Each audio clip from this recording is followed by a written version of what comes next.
10 ஆண்டுகளுக்கு முன் காலம் கடத்திய அப்பாவுக்காக. அப்பாவுக்கு பீடிகள் என்றால் அலாதி பிரியம்.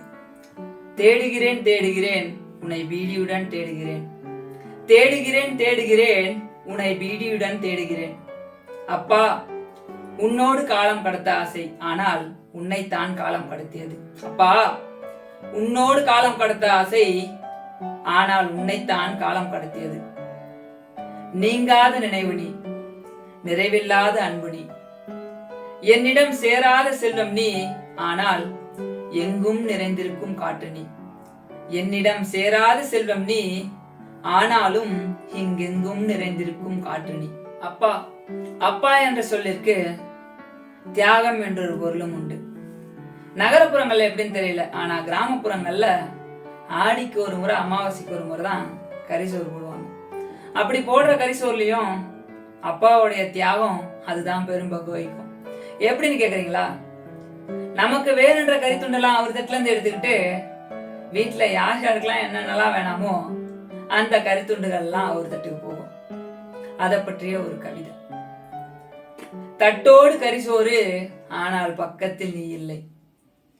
பக்குவப்படாத என் பல்லுக்கு பதப்படாத கரித்துண்டுகள் எல்லாம் உன் பல்லுக்கு ஏங்குதப்பா. அப்பாவுக்கு ஆடுகள்லாம் இன்னும் அதிகம் பிடிக்கும். நிறைய பேர் கிராமத்துல அவர் ஆட்டுக்காரர் ஆட்டுக்காரன் தான் கூப்பிடுவாங்க. காரணம், அவரோட தொழில் ஆடு மேய்க்கிறது.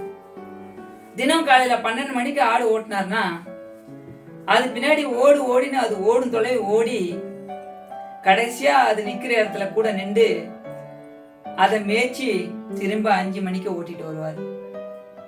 5 மணிக்கு ஓட்டிட்டு வந்து கொட்டைக்குள்ள ஆடு போகும்போது அம்மாவை கூப்பிட்டு, பாத்தியாடி, ஒவ்வொன்றும் புட்டு கூட மாதிரி இல்ல, புட்டு கூட அப்படின்னு அவர் பொருள் பண்றது என்னன்னா, அவ்வளவு நிறைவா ஆடு மேய்ஞ்சிருக்கு பாத்தியா, இந்த மாதிரி யாராலாம் மேய்க்க முடியுமா அப்படின்னு சொல்லிட்டு அவரே பெருமிதப்பட்டுப்பாரு. உண்மையாவே அவரை மாதிரி அத்தனை தூரம் ஓட்டிட்டு போய் மேய்க்க ஆளே கிடையாது. அவ்வளவு தூரம் ஓட்டிட்டு போறன்றது சும்மா ஓட்டிட்டு போறது கிடையாது. பிள்ளைகளை பெற்றோர்கள் அவங்களுக்கு வேணுன்ற மாதிரி வளர்க்கறத விட தனக்கு வேணுன்ற மாதிரி வளர்க்கறது தான் இன்னைக்கு பெரும்பாலமா நடந்துகிட்டு இருக்கு.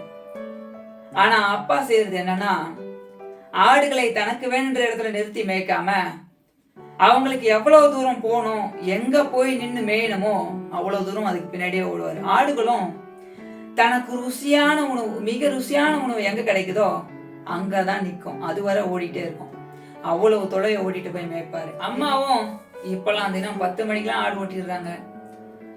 மாலை 6-6:30 மணிக்கு மேலதான் வீட்டுக்கு ஆடு வருது. ஆனாலும் அப்பா கொண்டு வந்த திருப்தி ஆடுகளுக்கு கிடையாது. அதை பத்திய ஒரு சின்ன கவிதை. கொட்டகையில் நம்ம ஆடு, ஆனால் குறை தீர்க்க நீ இல்லை. அப்பா, கொட்டகையில் நம்ம ஆடு, ஆனால் குறை தீர்க்க நீ இல்லை. இப்போதெல்லாம் அம்மா தினம் 10 மணிக்கெல்லாம் ஆட்டை கொட்டகையில் இருந்து விரட்டி பின்னே ஓடு எனதான் ஓடிக்கொண்டிருக்கிறாள்.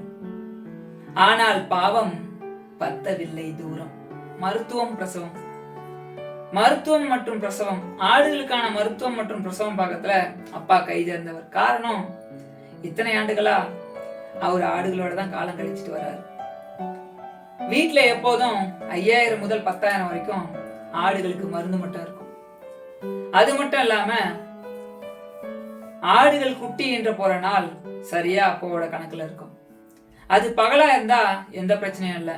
ஒருவேளை இரவா இருந்தா சில நேரங்கள்ல பிரசவ பிரச்சனைகள்ல ஆடோ இல்ல குட்டியோ இறந்து போறதான வாய்ப்பு இருக்கு. அதனால நம்ம பொறுப்பா அதை பார்த்துக்கணும். ஆடு குட்டி என்று போற நாள் தெரிஞ்சு அன்றிரவு பிரசவ வழியில சத்தமிடும். எல்லா உயிர்களுக்கும் பிரசவ வழி ஒண்ணுதானே. சத்தமிடுற முதல் கூச்சலுக்கு விரைந்து எழுந்து ஓடி போய் ஆட்டு கொட்டைகளை உட்காந்து வீடிய பத்த வச்சார்னா ஆடு குட்டி போட்டு முடிக்கிற வரைக்கும் இழுத்துக்கிட்டே இருப்பாரு.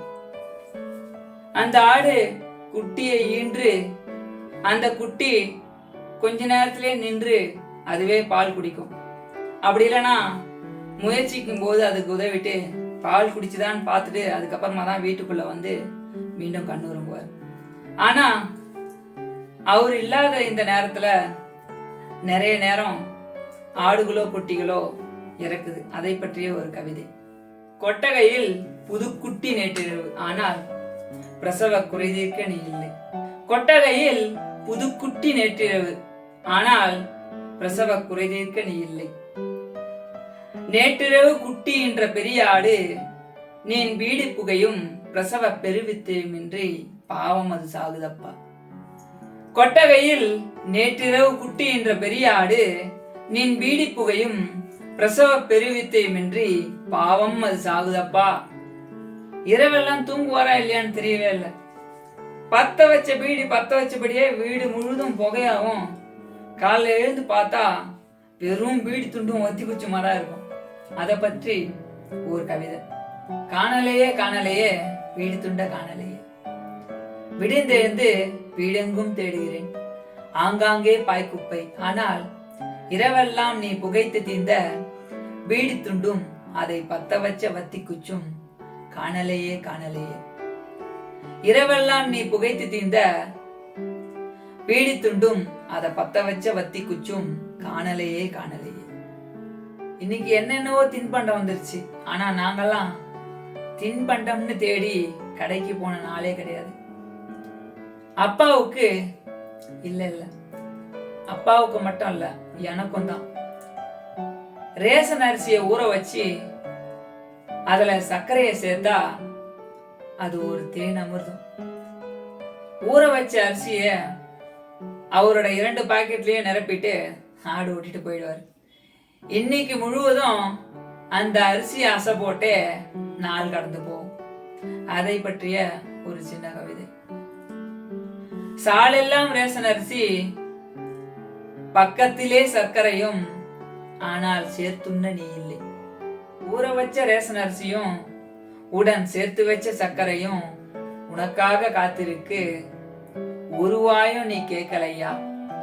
ஊற வச்ச ரேஷன் அரிசியும் உடன் சேர்த்து வச்ச சர்க்கரையும் உனக்காக காத்திருக்கு, நீ ஒரு வாயும் கேட்கலையா. மாலை ஆடுகள் கொட்டகையை அடைந்த அடுத்த நொடி அப்பாவுடைய முதல் எதிர்பார்ப்பு 2 ரூபாய்க்கு பீடிகள்.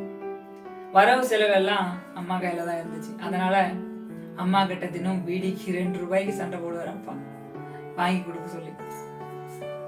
அதை பற்றிய ஒரு பதிவு.